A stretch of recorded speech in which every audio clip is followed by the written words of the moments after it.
بے ساختہ قسط نمبر 4۔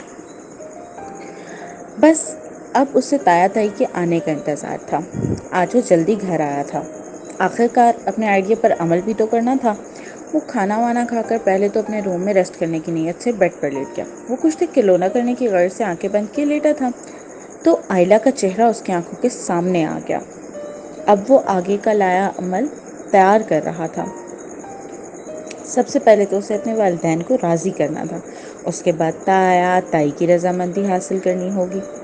آئلہ کو پتہ چلے گا تو وہ انکار کرنے کے لیے خوب ہنگامے اور ایموشنل بلیک میل کا سہارا لے گی، اور ہو سکتا ہے اس کا انکار تسلیم کر لیا جائے۔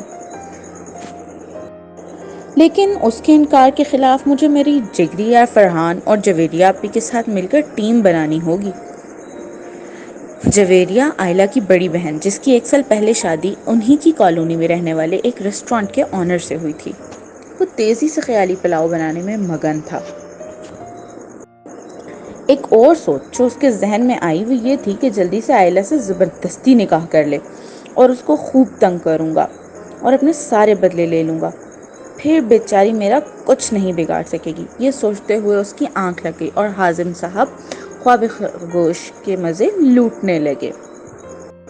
حازم اٹھا تو شام ہو گئی تھی، تقریباً عصر کی نماز کا وقت بھی ختم ہونے کا تھا، اسی لیے وہ جھٹ سے اٹھا اور وضو کرنے بھاگا اور ساتھ ہی سونے سے پہلے سوچی گئی باتوں کو پھر سے سوچ کر مسکرانے لگا۔ وضو کر کے جلدی سے اپنے ہی روم میں جائے نماز بچھا کر نماز پڑھنے لگا۔ نماز پڑھ کر وہ باہر آیا اور امی کو ڈھونڈتے ڈھونڈتے برآمدے میں آ گیا۔ وہاں امی برآمدے میں بچھے دیوان پر بیٹھی آئلہ کو اپنی نگرانی میں نماز پڑھوا رہی تھیں۔ حازم نے آ کر امی سے سلام دعا کی، امی کے ساتھ بیٹھ گیا۔ وہ معاملہ سمجھ گیا تھا کیونکہ اسے یاد تھا کہ اس کی تائی نے اس کی امی کو خاص اپنی آنکھوں کے سامنے آئلہ سے نماز پڑھوانے کی تلقین کی تھی، کیونکہ نماز کے معاملے میں وہ بہت سست تھی۔ تائی امی کی تلقین و تاکید یاد کر کے اس کے چہرے پر شرارتی مسکراہٹ دو گئی، جو سلام پھیرتی آئلہ کو دیکھ کر مزید گہری ہو گئی۔ آئلہ نے اس کی طرف دیکھنے پر اسے اپنے اوپر ایسے مسکراتے پا کر کھا جانے والی نظروں سے گھورا۔ حازم امی کی طرف متوجہ ہوا اور باتیں کرنے لگا۔ آئلہ دعا مانگ کر اٹھی اور چائے نماز لپیٹ کر اندر کی طرف بڑھنے لگی تھی کہ حازم کی آواز پر وہیں رہ گئی۔ یار ذرا میرے لیے اچھی سی چائے تو بنا دو۔ حازم نے شرارت سے اسے اپنا حکم سنایا۔ وہ جانتا تھا کہ آئلہ کو اس کے کام کرنا کس قدر زہر لگتے ہیں۔ آئلہ وہیں کھڑی ناک اوپر چڑھاتی اور منہ کے زاویے بگاڑتی خوف زدہ سی ہو کر اسے دیکھ رہی تھی۔ مریم شہزاد یعنی حازم کی امی آئلہ کی شکل دیکھ کر اس کی بیزاری سمجھ گئی تھی، تبھی اپنی جگہ سے اٹھیں اور مسکراتے ہوئے بولیں، بیٹا آئلہ کو بھی اپنی اسائنمنٹ بنانی ہے، وہ پہلے ہی مصروف ہے، میں تمہیں چائے بنا دیتی ہوں، تم بچی کو تنگ مت کرو۔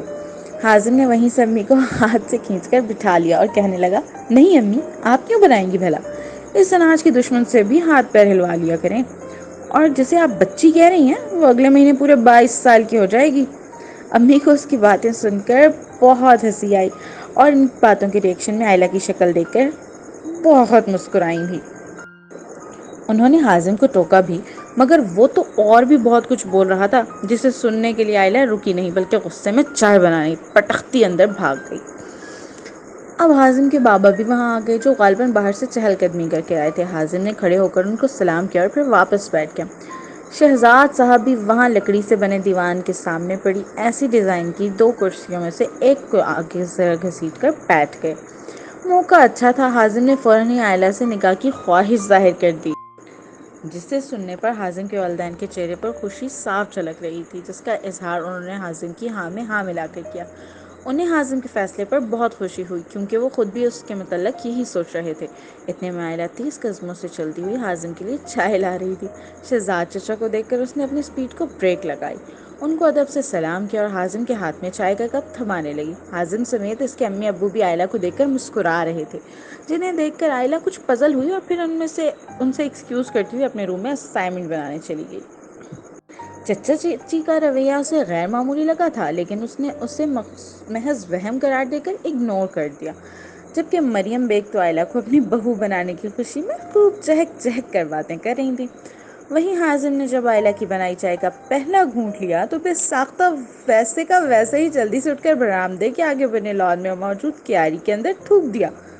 اس چائے میں بہت سارا نمک، ہلکی ہلکی مرچوں اور چینی کا ٹیسٹ تھا۔ حازم کو بےحد افسوس ہوا کہ اس نے آخر آئلہ کو چائے کا کہا ہی کیوں۔ حازم کی امی نے بھی آئلہ کی حرکت سمجھ آنے پر حازم کی حالت دیکھ کر بھرپور کہہ لگایا، جس پر حازم نے ان کو خفگی سے دیکھا اور ساری چائے کیاری میں ڈیل کر ہاتھ میں خالی کپ لیے اندر چلا گیا۔